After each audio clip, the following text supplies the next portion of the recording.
Hello friends, मेरा नाम सुदर्शन और आज मैं इस वीडियो में आपको बताना चाहता हूं कि आप अगर चाइना की इक्विटीज़ में इन्वेस्ट करना चाहते हैं तो आप इंडिया से किस प्रकार से इन्वेस्ट कर सकते हैं और उसके क्या क्या अच्छे ऑप्शंस हैं। एक्चुअली मैंने कुछ 8 महीने पहले एक वीडियो शूट किया था और उसमें मैंने बताया था कि greater China equity fund buying opportunity है। और ये वीडियो मैं जब डाला था उसके बाद 3-4 महीने कुछ ज़्यादा रिटर्न नहीं दिया, बट पिछले 2 महीने में इस ग्रेटर चाइना इक्विटी फंड ने बहुत अच्छा मूवमेंट दिया है। और ये जो वीडियो था ये मैं इसलिए शूट किया था क्योंकि चाइना का जो इक्विटी था वो बहुत ही अंडर वैल्यूड था। और अगर लॉन्ग टर्म के लिए आप सोच रहे हैं कि कुछ अच्छा कॉर्पस क्रिएट करें, जैसे कि आप बहुत सारे वीडियो देखते हैं कि 5,000 का इन्वेस्टमेंट में आप 1 करोड़ 1.5 करोड़ कमा सकते हैं, तो आपको उस चीज़ को कमाने के लिए आपको कभी भी ऐसे इंडेक्स में इन्वेस्ट करना पड़ेगा जो अंडर वैल्यूड है और आपको उस इंडेक्स में लॉन्ग टर्म के लिए रहना पड़ेगा। तो मैं अभी ये वीडियो बनाया हूँ जिसमें मैं आपको बताऊंगा कि किस प्रकार से आप चाइना के इंडेक्सेस में, चाइना के म्यूचुअल फंड्स में इंडिया में ही आप इन्वेस्ट कर सकते हैं। आपको अगर म्यूचुअल फंड्स या ईटीएफ या बीज वगैरह बाय करना है चाइनीज़ मार्केट में, तो सबसे पहले आपके पास एक ट्रेडिंग अकाउंट होना जरूरी है। कि आप देख रहे हो कि आप अगर इस वीडियो में जाओगे ग्रेटर चाइना फंड में, तो आपको इस वीडियो में दिखाई देगा कि नीचे मैंने एक लिंक शेयर किया है जिसमें जाके आप अपस्टॉक या जीरोधा का कोई भी ट्रेडिंग अकाउंट ओपन कर सकते हैं। जब आप ये अकाउंट ओपन करेंगे तो आपको मैं जो स्क्रीन पे दिखा रहा हूँ वो अपस्टॉक का ऐसा एक लॉगिन आईडी और पासवर्ड मिलेगा। तो आपको क्या करना है, उसमें वॉच लिस्ट में ऐड स्क्रिप्ट करना है और उसमें मैं जो 2 स्क्रिप्ट बताया हूँ MAH किट टेक एंड हैंगसैंग बीज, ये 2 सर्च करना है। और आप जब सर्च करोगे तो ये डायरेक्टली जैसे आप शेयर सेलेक्ट करते हो वैसे ही ये 2 इंडेक्सेस आ जाएंगे और आप इसमें बाय या सेल कर सकते हो। जैसे कि आप एक क्वांटिटी भी बाय कर सकते हो, इसका भी जो प्राइस चल रहा है वो 20 रुपीज़ चल रहा है। और इसको अगर आपको क्वांटिटी में 1 2 3 4 जो भी क्वांटिटी में बाय करना है वो आप कर सकते हो। सेम हैंगसैंग का जो बीज है वो भी आप इसी प्रकार से आप स्टॉक्स में बाय कर सकते हो। अगर आपका अकाउंट नहीं है तो आप खोल के इसमें इन्वेस्टमेंट कर सकते हो। तो हम अभी डिटेल में देखेंगे कि आप किस प्रकार से इन्वेस्टमेंट कर सकते हैं। सबसे पहले मैं मिराज एसेट हैंगसैंग टेक इंडेक्स में जाता हूँ। एक्चुअली ये ग्रो के ऐप से मैंने निकाला है क्योंकि बहुत सारे लोग ग्रो में ही ट्रेडिंग करते हैं। तो आपके पास ऑलरेडी एग्जिस्टिंग अकाउंट है ग्रो में तो आप इसमें डायरेक्टली इन्वेस्ट कर सकते हैं। आप यहाँ पे देख रहे हो कि आपको मिराज एसेट हैंगसैंग टेक ETF अगर लेना है तो आप डायरेक्टली ले सकते हैं। और अगर इसका आपने 1 महीने का रिटर्न देखा तो आपको 50% return with in a period of 1 month मिला है और 1 साल में इसका रिटर्न मिला है 42%। इसका मतलब जिन लोगों ने पिछले 6 महीना या 1 साल में जितना भी कुछ इन्वेस्टमेंट किया है तो उसको डायरेक्टली 40% तक का प्रॉफिट इस ETF में हुआ है। तो इस ETF में आप यहाँ पे उसका परफॉर्मेंस, उसके फंडामेंटल्स, उसका AUM कितना है ये देख सकते हैं, उसका पोर्टफोलियो का P रेशो कितना है आप यहाँ पे देख सकते हो। हाँ, जो इंडेक्स है वो 16 PE पे चल रहा है। 16 PE बहुत ही चीप माना जाता है और अगर आप लॉन्ग टर्म में अच्छे म्यूचुअल फंड लेना चाहते हैं तो this is the best way to start the investment in the mutual fund, ETFs और बीज। ओके, इसके बाद मैंने जो नेक्स्ट जो बीज निकाला है वो निपॉन का इंडिया ETF हैंगसैंग बीज है जिसका प्राइस अभी 381 चल रहा है। एक्चुअली मैं ये दोनों भी ETF एंड बीज में इन्वेस्ट किया हूँ। ओके, और मैंने 40-50% का प्रॉफिट इसमें कमाया है।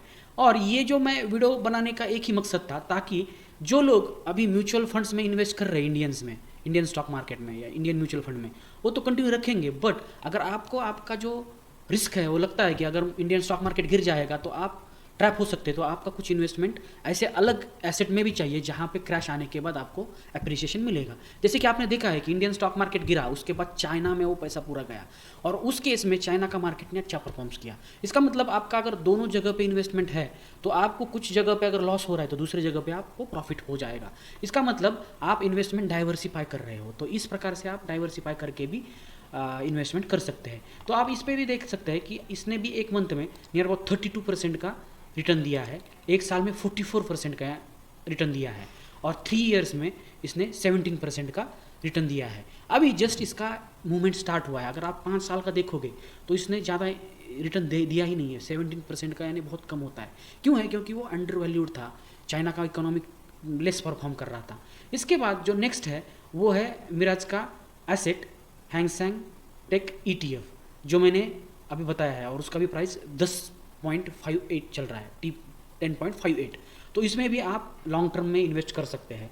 इसके बाद आपको इम्पोर्टेंट क्या देखना है कि ये जो म्यूचुअल फंड है ये exclusively only Hang Seng tech में ही, मीन्स टेक्नोलॉजिकल कंपनी में ही इन्वेस्ट करते हैं। ओके, और आपको मालूम है कि अगर आप ओनली टेक्नोलॉजी के ही सेक्टर में इन्वेस्ट कर रहे हो तो उस केस में आपको रिस्क भी रहता है।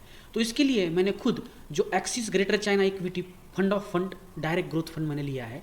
ये क्यों लिया है? क्योंकि इसमें सब कुछ आता है, मीन्स टेक्नोलॉजिकल कंपनीज भी रहेंगी, वहाँ की गैस एंड ऑयल या कुछ ऑटोमोबाइल कंपनीज भी रहेंगी चाइना की, और इस एक्सिस ग्रेटर चाइना में आपको चाइना, ताइवान और हांगकांग की कंपनीज भी मिलेंगी।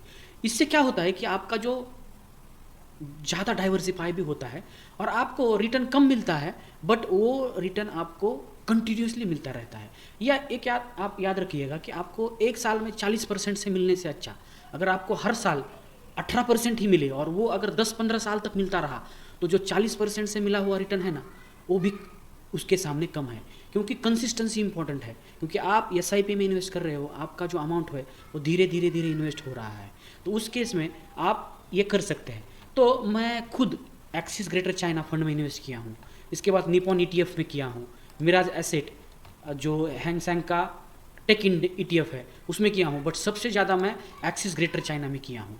तो हम देखेंगे कि अगर आपका अगला 15 साल का व्यू है कि आपका एवरेज अभी 35 या 30 है और अगर आपको 15 साल के बाद 1 करोड़ का कॉर्पस चाहिए तो आप इस म्यूचुअल फंड से किस प्रकार से जनरेट कर सकते हैं।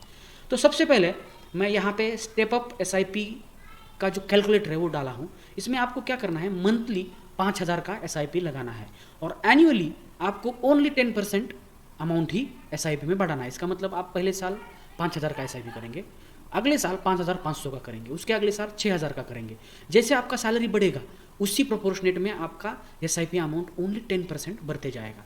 और जैसे ही expected rate of interest only 15% ले रहा हूँ। जैसे कि आपको पता है इंडियन स्टॉक मार्केट में आपको पिछले 15 साल में नियर अबाउट 18%, 20%, 22% तक का इंटरेस्ट मिला है। ओके, तो मैंने 22-25% का तो इंटरेस्ट नहीं पकड़ा, ओनली 15% का ही इंटरेस्ट पकड़ा है। ओके, अगर 15% में, और मैं आपको श्योरली बता सकता हूँ कि आप अगर इस म्यूचुअल फंड में अभी स्टार्ट करते हो, ओके, और अगर और 3-4 साल चाइना नीचे ही रहता है, ओके, तो आपका अच्छा खासा अमाउंट इन्वेस्ट हो जाएगा। और जैसे ही चाइना परफॉर्म करने लगेगा और इक्विटी मार्केट, इंडिया का इक्विटी मार्केट से पैसा जब चाइना चला जाएगा धीरे धीरे, तो चाइना का भी मार्केट अच्छा परफॉर्म करने लगेगा। और उस केस में क्या होगा कि इंडियन स्टॉक मार्केट के म्यूचुअल फंड्स एनुअली 8%, 9%, 7% देने लगेंगे, बट चाइना के जो म्यूचुअल फंड्स है वो आपको 15%, 18%, 20% दे सकते हैं। बट मैं कंजर्वेटिवली कंसिडर कर रहा हूँ कि 15% अगर मिला और अगर आपने 20 ईयर्स तक इन्वेस्टमेंट किया तो आपका जो इन्वेस्टमेंट अमाउंट होता है वो 34 लाख रुपीज़ होता है और एस्टिमेटेड रिटर्न जो है वो 1 करोड़ हो जाता है। यानी आपको टोटल रिटर्न ऑफ अमाउंट जो मिलेगा 1 करोड़ 40 लाख रुपीज़ मिल सकता है। एक्चुअली ये बहुत रियलिस्टिक है, क्योंकि कोई भी कंपनी, किसी भी देश की कंपनी 10-15% से बढ़ती ही है, क्योंकि उनका इन्फ्लेशन या उनका ग्रोथ अगर कंसिडर करेंगे तो उतना ग्रोथ हमेशा रहता ही है। तो उस केस में आप अगर इसमें से कोई भी आपको जो अच्छा लगता है उसमें आप धीरे धीरे इन्वेस्टमेंट कर स्टार्ट करते हैं तो आपको पता चलेगा कि 15 साल के बाद या 10 साल के बाद आपका जो टोटल अमाउंट है वो अच्छा रहेगा। और आप अगर एक्सिस ग्रेटर चाइना का पूरा डिटेल में वीडियो देखना चाहते हैं कि इसमें कौन सा कंपनीज है, आप किस प्रकार से इसमें इन्वेस्ट कर सकते हैं, तो मेरा आई बटन में आपको एक वीडियो दिखेगा, वो आई बटन का आप वीडियो देख के उसका पूरा डिस्क्रिप्शन या इंफॉर्मेशन ले सकते हैं और आप इसका जो इन्वेस्टमेंट है वो आप खुद आपके हिसाब से कर सकते हैं। एक्चुअली मेरा एक ही कहना है कि बहुत सारे लोगों को जहाँ पे कम वैल्यूएशन वाले शेयर है, इंडेक्सेस है, वहाँ पे इन्वेस्ट करना चाहिए। जैसे 5,000 निफ्टी था, उस समय अगर किसी ने म्यूचुअल फंड स्टार्ट किया होता तो अभी जब 25,000 पे निफ्टी आया है तो उसको रिटर्न ये 25% या 20% के मल्टीपल से या इंटरेस्ट से मिला है। और इस ऐसे मार्केट में ही इन्वेस्ट करना अच्छा है। तो आज के वीडियो में इतना ही। तो आप मेरे साथ ऐसे बने रहिएगा और इस वीडियो को ज़्यादा से ज़्यादा शेयर कीजिएगा ताकि बहुत सारे आपके फ्रेंड ऐसे अंडर वैल्यूड शेयर्स में, म्यूचुअल फंड्स में या जगह पे इन्वेस्ट करें और उनको 15 साल के बाद एक अच्छा पेंशन अमाउंट या अच्छा कॉर्पस क्रिएट कर सकते हैं।